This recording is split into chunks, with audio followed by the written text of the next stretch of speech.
Hello everyone, welcome to my channel. तो भाई अब हम बात करते हैं हमारे नेक्स्ट लेसन की, जो कि है 5 फंडामेंटल के अंदर। ठीक है। तो जो हमारा नेक्स्ट लेसन है इसका नाम है होलिस्टिक अप्रोच। तो होलिस्टिक अप्रोच में हम क्या जानेंगे, इसमें हमारे जो लर्निंग ऑब्जेक्ट हैं जिसके बारे में हम सीखेंगे वो हमारे क्या आ जाते हैं इसमें ऑन जो कंप्लीशन जो हमारा चैप्टर है उसके अंदर हम सारी चीज़ें सीखते हैं। जैसे कि होलिस्टिक का मतलब हो जाता है ना समग्र, यानी कि सारी चीज़ें जिसके अंदर समा जाती है, सारी चीज़ों को लेकर के हम आगे बढ़ते हैं हेल्थ को अच्छा करने के लिए। जैसे कि उसमें हमारी केयर आ जाती है, होलिस्टिक केयर हम जिसको बोल देते हैं, हेल्थ बोल देते हैं, वेलनेस बोल देते हैं। ठीक है। और जो आइडेंटिफाई करते हैं जैसे connection between mind body spirit, जैसे आत्मा है, हमारा दिमाग है या हमारा शरीर है, मन है, सारे के सारे सिम्टम लेके चलते हैं। और जो हमारी इस तरीके की जो नर्स होती है जो हर तरीके का समग्र होता है उसके बारे में एक्सप्लेन करेंगे हम इसके अंदर। तो और जानेंगे कि होलिस्टिक अप्रोच के अंदर हमारी बेसिक कौन कौन सी चीज़ें होती है, क्या मतलब इसका होता है। तो देखेंगे इसमें थोड़ा सा टर्मिनोलॉजी के अंदर समझेंगे इसके कुछ पॉइंट हम। तो वे टर्मिनोलॉजी के अंदर इन्होंने बताया है कि wellness is a way of life. तो वेलनेस जो होती है वो हमारी लाइफ का एक वे है, एक रास्ता है। तो इन्होंने बताया कि life style you design in order to achieve your highest potentials for वेलबिंग्स।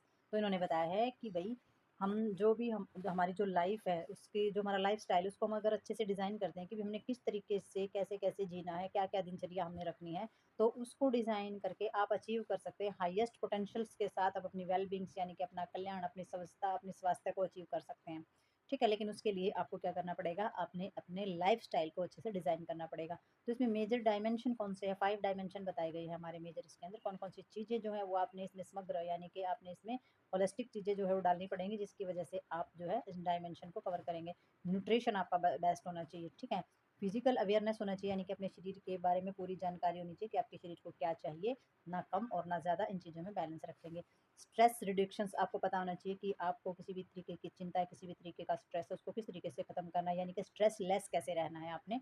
Next इसमें आ जाता है सेल्फ रिस्पॉन्सिबिलिटी, अपनी जिम्मेदारियों को समझना है। तो अपनी जिम्मेदारी, अपनी फिजिकल अपीयरेंस, अपनी जो साइकोलॉजिकल चीज़ें हैं या फिजिकली चीज़ें हैं, या अपनी जितनी भी रिस्पॉन्सिबिलिटी या सेल्फ की जितनी भी रिस्पॉन्सिबिलिटी है उन सभी का ध्यान रखेंगे। और इन्वायरमेंटल सेंसिटिविटी का ध्यान रखेंगे कि भी किस तरीके के इन्वायरमेंट में कब कितनी देर और किस तरीके से आपने रहना है। तो ये 5 डायमेंशन होते हैं हमारे मेजर, जो कि आप क्या जो लाइफ़स्टाइल जो है जो आप डिज़ाइन करते हैं उसको किस तरीके से हाईएस्ट पोटेंशियल देता है वेलबींग्स के लिए। ठीक है। तो आपने इन पाँचों चीज़ों पे अगर आप काम करते हैं तो आपका जो लेवल है वो बहुत ऊपर वाले डायमेंशन पर चला जाएगा। तो आगे देखते हैं इसमें हम। तो इसमें नेक्स्ट देखेंगे हम basic aspect of holistic approach to medicine. तो इसमें देखेंगे कि भाई हमारी जो अप्रोच है वो मेडिसिन को लेकर के है जो। तो इसमें हम होलिस्टिक का मतलब हो जाता है कि सारी चीज़ें समग्र है, कैसे आ जाता है, किस तरीके से हमने चीज़ों को समझना है। उसमें सेल्फ रिस्पॉन्सिबिलिटी देखेंगे कि भी हमारी क्या जिम्मेदारी बनती है। तो इसमें सेल्फ रिस्पॉन्सिबिलिटी भी उन्होंने बताया कि disease prevention of emphasized by the placing responsibility with the individual and self healer to use his own resources of the promote health, prevent illness and increase healing। तो इन्होंने बताया है कि अपनी बीमारी को रोकने के लिए बहुत सारी चीज़ें ऐसी, बहुत सारी रिस्पॉन्सिबिलिटी ऐसी हैं कि भी आप सेल्फ हीलर जो है वो बन सकते हैं उन चीज़ों को यूज़ करके। बहुत सारे रिसोर्सेज आपके पास है जो कि आप अपनी हेल्थ को प्रमोट कर सकते हैं और अपनी बीमारी को रोक सकते हैं। ठीक है। और अपनी हीलिंग जो है उसको इंक्रीज कर सकते हैं, बढ़ा सकते हैं। तो इसमें वेरियस रोल होता है हमारा इंडिविजुअल फुलफिल भी, कि भी डेली लाइफ में हम गिव दैम नंबर्स अपॉर्चुनिटी, यानी कि हमारी जो डेली लाइफ में बहुत सारी अपॉर्चुनिटी, बहुत सारे अवसर हमारे पास होते हैं कि हम अपनी हेल्थ को प्रमोट कर सकते हैं और अपनी बीमारी को प्रिवेंटिंग डिजीज बीमारियों को रोक सकते हैं। तो इन्होंने लिखा है कि everyone should of cultivate cultivate certain personal health habits. तो हर किसी को क्या चाहिए भी, हर किसी को चाहिए कि वो अपनी पर्सनल जो भी अपनी हेल्थ के प्रति जो हमारी आदतें हैं, हमारी सेल्फ अवेयरनेस है, एसेंशियल्स चीज़ें हैं, फॉर्मेट करते हैं हम अपनी चॉइस में। और सेल्फ अवेयरनेस है हमारी किसी भी चीज़ के प्रति, हमारी एबिलिटी के प्रति, हमारी जो हमारे अंदर एबिलिटी उसके प्रति, चीज़ों को पहचानने के प्रति, स्ट्रेंथ के प्रति, लिमिटेशन के प्रति, यानी कि हमें इन सभी चीज़ों के प्रति सेल्फ अवेयरनेस हमारे अंदर होनी चाहिए। केयर करने के प्रति हमारे पास, और जो ओन सेल्फ नॉलेज यानी कि जो आत्मज्ञान होता है उसको प्रमोट किया जा सकता है। इंडिविजुअल जो हमारी सेल्फ केयर होती है, इन शॉर्ट हम देखेंगे आगे कि भी सेल्फ रिस्पॉन्सिबिलिटी मीन क्या होता है, तो उस पॉइंट के अंदर हम समझेंगे। ठीक है। तो ये सेल्फ अवेयरनेस ही है सारी की सारी चीज़ें। इन सभी चीज़ों के प्रति अगर हम अवेयर होंगे तो बहुत सारी चीज़ें हमारे लिए आसान हो जाएंगी। तो इन्होंने कहा कि a conscious commitment to our own wellbeing. तो अपनी वेलबींग के साथ भी, अपने कल्याण के साथ जो है एक सख्त कमिटमेंट करके आपने चलना है। ठीक है। आपने करना भूलना या फिर उन चीज़ों के बारे में सोचते नहीं रहना है। और आपने अवॉइड करना है जो हाई रिस्क बिहेवियर होता है, यानी कि खतरा पैदा करने वाले जो आपका व्यवहार है उसको अवॉइड कर देना है। और आपने जो मेडिसिन को लेकर के जो लिमिट की जो चीज़ें हैं उनको आपने समझना है, understanding of the limits of medicine. ठीक है। तो जो भी चीज़ें हैं उनके प्रति आपने लिमिट को समझ के चलना है। आपको रियलाइजेशन होना चाहिए कि health is a vastly more than not being sick. हमारा बीमार होना ही नहीं, हम बीमार नहीं हैं, इसका मतलब ये नहीं कि हम स्वस्थ हैं। जो हमें हेल्थ के प्रति जो रियलाइजेशन है वो होना चाहिए कि हेल्थ बहुत बड़ी चीज़ है, ठीक है। और हमारे जो है एबिलिटी होनी चाहिए, जो प्रैक्टिस है हमारी सेल्फ केयर की, और जो मेडिकल सिस्टम में जो इफेक्टिव चीज़ें हैं उनको सारी की सारी जो प्रैक्टिस हमारी होनी चाहिए सेल्फ केयर से संबंधित भी, और जो मेडिकल सिस्टम है उसके प्रति भी इफेक्टिव यूज़ होना चाहिए। जो इस्तेमाल हो रहा है उस चीज़ का तो वो भी इफेक्टिव होना चाहिए मेडिकल सिस्टम के लिए भी और सेल्फ केयर के लिए भी। तो इस एबिलिटी के बारे में भी आपने जानना है। नेक्स्ट आपने जानना है कि अमाउंट ऑफ एफर्ट जो आप लगा रहे हैं किसी भी डेवलपिंग चीज़ के लिए, इंटरनल फोकस कर रहे हैं किसी चीज़ को कंट्रोल करने के लिए या फिर उसके डेवलपमेंट के लिए, तो ये देखना आपने कितना अमाउंट ऑफ एफर्ट आप उसके ऊपर लगा रहे हैं, यानी कि जितना एफर्ट आप लगाएंगे उतना ही आपको रिजल्ट मिलेगा, ठीक है।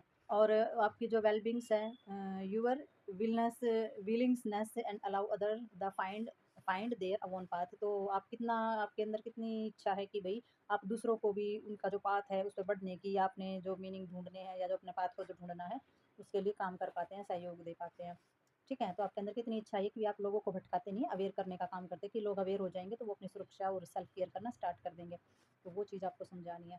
तो आप क्या इंटरप्रेट कर सकते हैं आप setback of the hidden opportunity, तो आपने सारी की सारी जो पिछले अनुभव है उनसे आपने हिडन अपॉर्चुनिटी सीखनी है। अभी आपकी जो भी असफलता रही है, जो भी किया है आपने और आप सफल नहीं हो पाए उस चीज़ में, तो आपने हिडन अपॉर्चुनिटी सोचनी है। आपने सोचना है कि सही हो गया कि मैं इसमें नहीं हुआ, अगर मैं इसमें हो जाता तो मुझे आगे जो अपॉर्चुनिटी है वो कैसे मिलती, यानी कि मैं यहाँ पर असफल हुआ हूँ तभी मैं आगे बढ़ने के लिए चला हूँ। तो ये अपॉर्चुनिटी ढूंढनी बहुत ज़्यादा ज़रूरी है, यानी कि आपदा में अवसर को खोज लेना ज़रूरी होता है।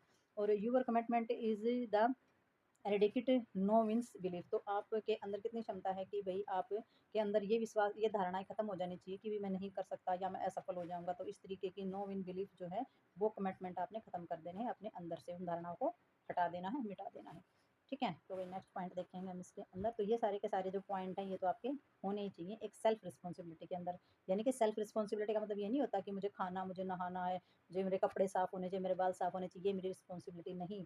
मानसिक रूप से हर चीज़ के प्रति अवेयरनेस होना, डेवलप करना, अपॉर्चुनिटियों को समझना, वो हमारी क्या होती है, सेल्फ रिस्पॉन्सिबिलिटी होती है। तो इन सारी चीज़ों को लेकर के चलना ही हमारा क्या है, होलिस्टिक समग्र है, इसको हम बोलते हैं होलिस्टिक अप्रोच।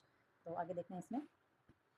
तो अभी नेक्स्ट पॉइंट इन्होंने बताया considerations of the client as the unique individuals, each individual is take care of the separated whole individual and not as one having particular symptom and sign, and so require individual care and concern. तो इन्होंने बताया है कि भाई हर client जो है वो unique है, आपने जो है ये समझना है कि हर क्लाइंट जो है वो यूनिक है, यानी कि स्पेशल है। इंडिविजुअल पर्सन जो है वो क्या है, हमारे स्पेशल है, और इंडिविजुअल पर्सन जो है उनकी जो केयर है वो अलग तरीके से, सेपरेट तरीके से करनी चाहिए। उनकी जो केयर है, देखभाल है, हर चीज़ जो है अलग तरीके से होनी चाहिए।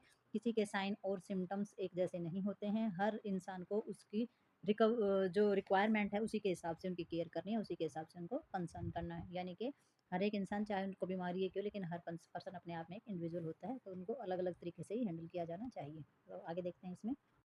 तो अभी थर्ड पॉइंट में इन्होंने बताया कि होलिस्टिक जो है practitioners choose from many available diagnosis treatment and health method include both of alternative and standard medical method. Holistic medicine does not disregards of the conventions medical practice. तो इन्होंने बताया कि होलिस्टिक अप्रोच जो है ना हमारी, तो ये हमारी अलग अलग तरीके से अवेलेबल होती है, जैसे डायग्नोज है, ट्रीटमेंट है या हेल्थ मेथड है, ये सारी चीज़ें इनमें इंक्लूड की जाती हैं। और अल्टरनेटिव क्या होता है, जो हमारा स्टैंडर्ड है ना मेडिकल मेथड के जो स्टैंडर्ड होते हैं वो सारे इसमें एक ही जैसे होते हैं। और होलिस्टिक जो हमारी मेडिसिन है ना वो किसी भी तरीके की चीज़ों की अवहेलना नहीं करती है, मतलब कि जो मेडिकल प्रैक्टिस है या किसी भी तरीके की जो दूसरी ट्रीटमेंट है, तो होलिस्टिक अप्रोच जो है, होलिस्टिक जो हमारी मेडिसिन है वो किसी तरीके का विरोध या अवहेलना नहीं करती है, बल्कि जो हमारे दोनों के दोनों चीज़ें होती हैं, बोथ ऑफ अल्टरनेटिव, तो इसमें दोनों की दोनों चीज़ें जो है, दोनों की दोनों चीज़ों का समग्र है हमारा होता है। दोनों ही मेथड जो है वो इंक्लूड होते हैं हमारे जो हमारा होलिस्टिक जो हमारा पार्टिशनर जो चूज होता है वो इसलिए होता है कि उसमें दोनों चीज़ों का समग्र हो जाए, मतलब हो करके काम करें। तो इसीलिए ये हमारी जो होलिस्टिक अप्रोच जो होती है वो समग्र है, इसीलिए होता है होलिस्टिक को समग्र है इसीलिए बोला जाता है, या होलिस्टिक अप्रोच इसीलिए लगाई जाती है कि इसमें सारी चीज़ें मिक्स होकर के अपना काम करें, ताकि बेटर रिजल्ट आ सके और हेल्थ के लिए अच्छा काम किया जा सके, फिजिकल और मेंटल हेल्थ को और भी ज़्यादा इंप्रूव किया जा सके, ठीक है। क्योंकि इसके लिए सबसे ज़्यादा जो ज़रूरी है वो है सेल्फ अवेयरनेस, उसी पर ज़्यादा जोर दिया जाता है। तो आगे ये हमारी यहीं पे ख़त्म होती है, तो नेक्स्ट टॉपिक देखेंगे हम नेक्स्ट वीडियो में। तब तक के लिए बाय बाय।